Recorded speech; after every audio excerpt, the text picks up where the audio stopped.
കോഴിക്കോടും മലപ്പുറത്തും ഇന്നലെ വെസ്റ്റ് നൈൽ പനി സ്ഥിരീകരിച്ചതുമായി ബന്ധപ്പെട്ട ചില ആശങ്കകൾ ഉയർന്നിരുന്നു. അതുമായി ബന്ധപ്പെട്ട ജാഗ്രതാ നിർദ്ദേശം നൽകിയിട്ടുണ്ട്. ഇതുമായി ബന്ധപ്പെട്ട വിവരങ്ങളൊക്കെ അറിയണം. ഒപ്പം തന്നെ മലപ്പുറം ജില്ലയിലടക്കം മഴ മുന്നറിയിപ്പ് നൽകിയിരിക്കുന്നു തുടങ്ങിയ വാർത്തകൾ കൂടിയുണ്ട്. സലാം ചേരുകയാണ് ഒരിക്കൽ കൂടി. സലാം, ഈ വെസ്റ്റ് നൈൽ പനിയുമായി ബന്ധപ്പെട്ട കൂടുതൽ നിർദ്ദേശങ്ങൾ ജില്ലാ ആരോഗ്യ വകുപ്പ് പുറപ്പെടുവിക്കുന്നുണ്ടോ? ഏതെങ്കിലും തരത്തിലുള്ള ജാഗ്രതകൾ എടുക്കണമെന്നുള്ള കാര്യം, എന്തൊക്കെയാണ് നിർദ്ദേശങ്ങൾ തുടങ്ങിയ വിവരങ്ങൾ കൂടി?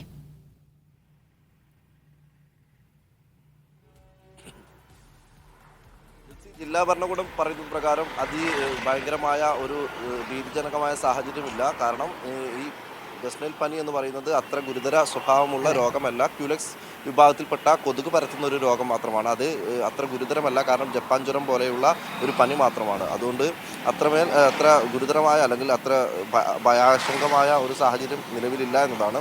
കോഴിക്കോട് ജില്ലയിൽ പ്രധാനമായും 5 കേസുകളാണ് റിപ്പോർട്ട് ചെയ്തിട്ടുള്ളത്. കൂടരഞ്ഞി, നന്മണ്ട എന്നിവിടങ്ങളിൽ നിന്നുള്ള 2 കേസുകളും കോഴിക്കോട് കോർപ്പറേഷൻ പരിധിയിൽപ്പെട്ട 3 കേസുകളാണ് ഉള്ളത്. ഇതിൽ 4 പേരുടെയും ചികിത്സ പൂർത്തിയായിട്ടുണ്ട്. ഒരാൾ മാത്രമാണ് ഇപ്പോൾ ചികിത്സയിലുള്ളത്. അതുകൊണ്ട് തന്നെ ഈ രോഗവ്യാപനം സംബന്ധിച്ചൊന്നും ഒരു ആശങ്കയുമില്ല. കാരണം ഇത് വായുവിലൂടെ പകരുന്ന രോഗമോ മറ്റോ ഒന്നുമല്ല.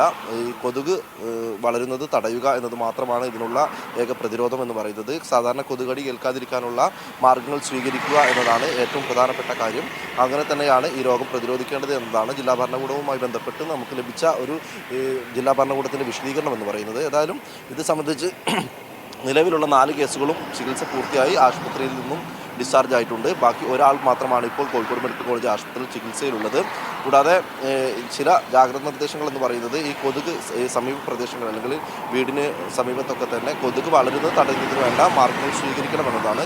ക്യൂലെക്സ് വിഭാഗത്തിൽപ്പെട്ട കൊതുകാണ് ഈ രോഗം പരത്തുന്നത് കൊണ്ട് തന്നെ ഈ തുറന്നു വെച്ച ചിരട്ടകൾ, അതുപോലെ തന്നെ ഈ രോഗങ്ങൾ അല്ലെങ്കിൽ ഈ കൊതുക് വളരാനുള്ള സാഹചര്യം ഉണ്ടാക്കുന്ന അത്തരം സാഹചര്യങ്ങളൊക്കെ തന്നെ തടയണം എന്നത് മാത്രമാണ് ജില്ലാ ഭരണകൂടത്തിൽ നിന്നും ലഭിക്കുന്ന വിവരം.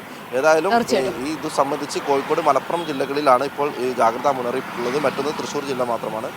ഏതായാലും ഇത് സംബന്ധിച്ചുള്ള സജ്ജീകരണങ്ങൾ, പ്രതിരോധ സംവിധാനങ്ങളൊക്കെ തന്നെ ഒരുക്കിയിട്ടുണ്ട് എന്നതാണ് ഏറ്റവും അവസാനമായി ലഭിക്കുന്ന വിവരം. മറ്റൊന്ന്, തീർച്ചയായിട്ടും സലാം, എന്തായാലും വെസ്റ്റ് നൈൽ പനിയുമായി ബന്ധപ്പെട്ടുള്ള ജാഗ്രതാ നിർദ്ദേശങ്ങൾ പക്ഷേ അതീവ ഗുരുതരമായ ഒരു സാഹചര്യമൊന്നുമല്ല, പേടിക്കേണ്ട സാഹചര്യമില്ല എന്ന് തന്നെയാണ് പറയുന്നത്. ക്യൂലെക്സ് വിഭാഗത്തിൽപ്പെട്ട കൊതുക് പരത്തുന്ന രോഗമാണ്. ഇത് മനുഷ്യരിൽ നിന്ന് മനുഷ്യരിലേക്ക് പകരില്ല തുടങ്ങിയ കാര്യങ്ങളൊക്കെ ഇന്നലെ ആരോഗ്യവകുപ്പ് വ്യക്തമാക്കി.